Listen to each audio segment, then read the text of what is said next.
Hey, how are you? Oh, I'm great, thank you. How are you? I'm good, yeah. Good. Thank you so much for doing this for me, by the way. This is Polly. She's really friendly. You'll have no problems with her at all.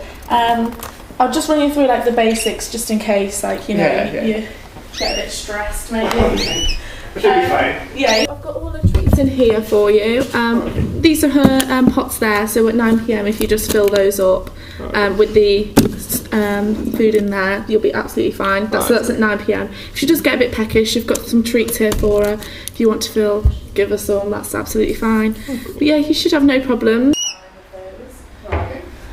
You can get her out if you want to. She's so friendly. You'll have no worries. Like she won't like go crazy or anything. She's absolutely fine. So if you wanted to like have a play, whatever. Oh, okay. I won't be back late. Okay, well have a good night. So yeah, I'll text you or something when I'm coming back, so you've got a warning. But if you have any problems, just give me a call. Oh, I'm sure we'll get along fine. Yeah. Hello. Hello, Polly.